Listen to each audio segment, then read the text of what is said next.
Hi, thank you so much for taking the time to talk to us. Could you please introduce yourself? Yes, my name is Alesch Staehelin. I'm an attorney at law in private practice from Zurich, Switzerland. Okay, perfect. Yesterday you had your presentation. Could you tell us a bit more about it? Basically, we talked about whether the law is behind AI. We spoke about, for instance, the protection of the investments in AI. Basically, the companies are investing a lot of money in the realization of AI tools, and then of course they want to monopolize that, by copyright. You think that's funny, right? Yeah, I think it's gotten funny because everyone wants to monopolize their products. Yeah, of course. But it's not just legal monopolies, it's also factual ones, so we just try to have a market power at the end. But we also talked about maybe even more interesting things like how do you protect the output of AI tools, which has been now a hot topic since ChatGPT, which came up end of November 2022. And the thing is, in order to get a copyright in something, you need that human element. So, and that typically lacks because it's just a machine. So how do you make that link to a contribution that reflects the personality of a human being like you or me? If my prompting is extremely specific on a level that you can say, well, it's reflecting your personality, like your mind, your soul as a composer, as an author, then you may link it and then you could grant copyright protection. Okay, and then the copyright would be for the person who actually instructed him, and not necessarily for the person who owns the AI. Exactly, and you're really rightfully mentioning something that is extremely important. For instance, when it comes to copyrights between who owns a machine, I mean, is that also the patent holder? Probably not. Is that the copyright holder? Probably not. So that's not ownership in a device should not be the decisive item that also defines copyright ownership. And also that gap is also important when it comes to something else that we discussed yesterday, liability towards third parties, or also liability in contractual situations. Take a self-driving car. You clearly see, well, this car, self-driving car, was responsible for the accident to happen. But you can't make the machine accountable for the accident because it has no legal personality. So would it then be the owner, or is it the company that programmed the car, or is it the person that did not program the car for that situation? So there are lots of open questions, and we basically had just I think a slot of 30 minutes to discuss this. We could have taken all day. At IFCLA we're trying to be green, digital and bright. Is this something you take on in your work life or in your personal life? Yeah, I try my best. I try to be sustainable. Very good. But I'm from Zurich, and I would have loved to come by train, which would maybe 7 hours. But the train connections within Europe are so bad. It would have been a nightmare, maybe 6 or 7 times switching trains at night. And I came by plane, which I don't consider to be sustainable. Even if I have this urge to be sustainable, sometimes very difficult the environment, exactly, the circumstances don't make it so easy to practice that. But I think it's extremely important. Thank you so much. Thanks a lot for the interview. It was my pleasure and a great conference, indeed, really, very cool.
Yeah, probably. Yeah. So there's a lot of topics to figure out.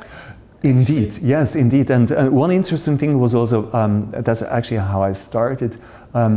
The EU came up with this EU AI Act 3 years ago, which is now in force. So the first draft was published in April 21. And at the time they came up with a definition of the subject matter of AI, which makes sense. Yeah. So if you have a law on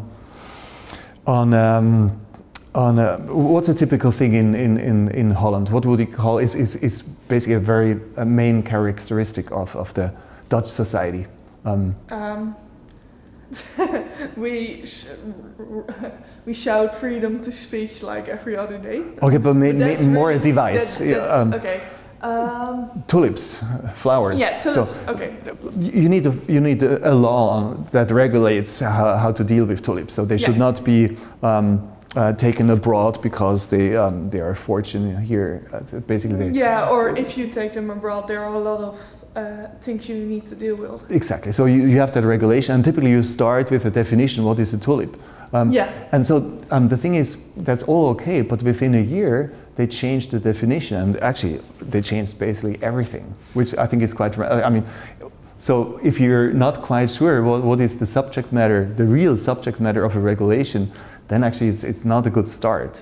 So that's how we discussed it, and I think what we just have to accept is that the pace of technology is so fast that and I think the urge of regulation is there. So I'm not saying regulation is not necessary. I think the threat and the concerns that we see connected to AI and IoT and all these new technologies popping up, that actually is a huge challenge, not only for a few people, it's for the entire society a challenge.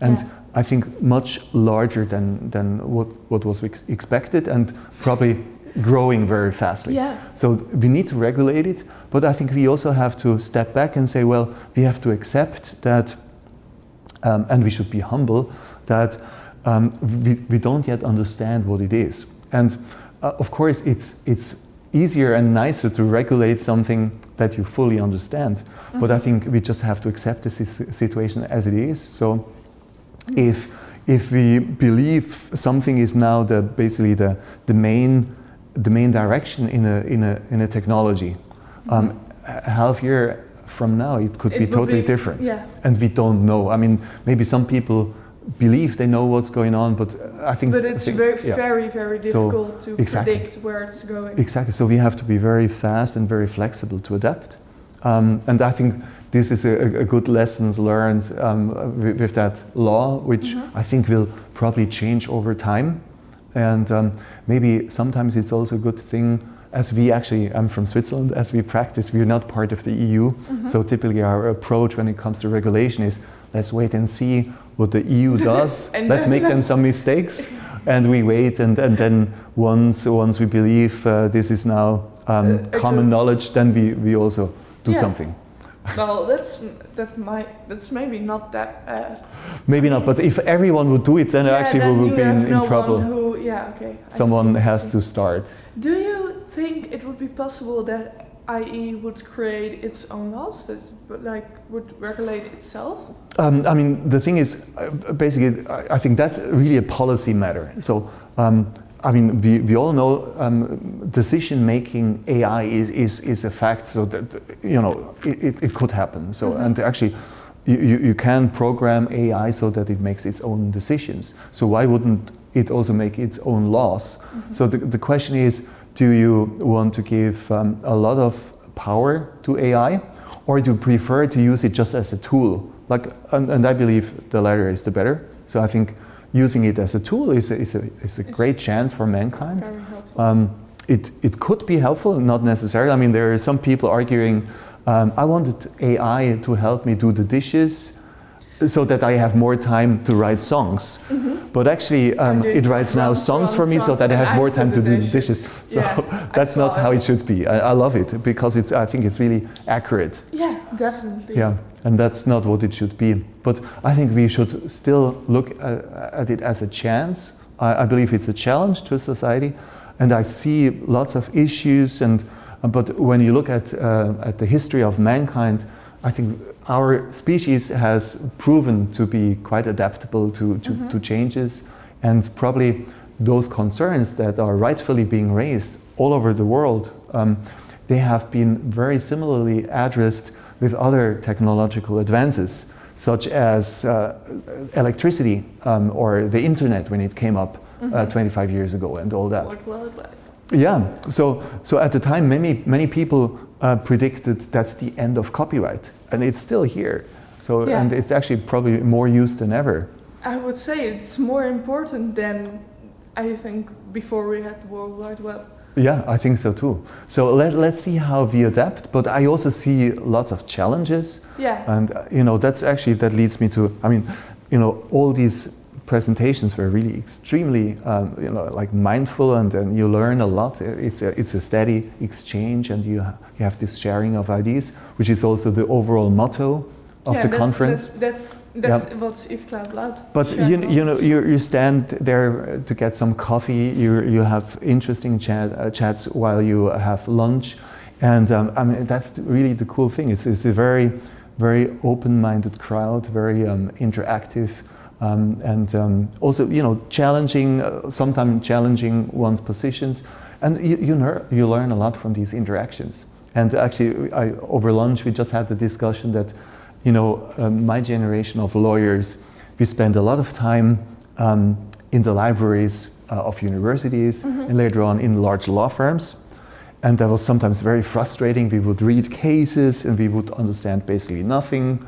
And then we would be asked maybe by our very serious bosses, okay, Alesch, come back tomorrow morning and give me the results. And I was sweating and frustrating and getting nowhere. And then I come up with the results, and the guy who has so much experience, like 30 years more than I, says, this is all bullshit, Alesch, go back to the library and all that. But all these frustrating moments basically also help to shape someone's skills in basically analyzing a case. And a new generation of lawyers will now have a situation where why should they do all these things that actually machines can better? A machine can absorb thousands of pages of complex legal stuff in minutes, maybe even seconds, and then even come up, extract the decisive materials and give you basically what is really necessary. But then if you haven't done all the sweating to get to these results, how can you validate the results? Because I think you need that human being that looks at it and says, wait, machine, that was nice, but it's bullshit. Because there's one important principle when it comes to AI, it's garbage in, garbage out. Or if you feed garbage to the machine, if you train it with garbage, the outcome will be the same. And if you have a wrong result coming from a machine, you have to retrain the machine from scratch. So, which can sometimes be, again, very fast, because it takes at the most maybe hours to read millions of pages. But it's not that you can say, okay, wait, you just made a little mistake in your abstraction of thinking.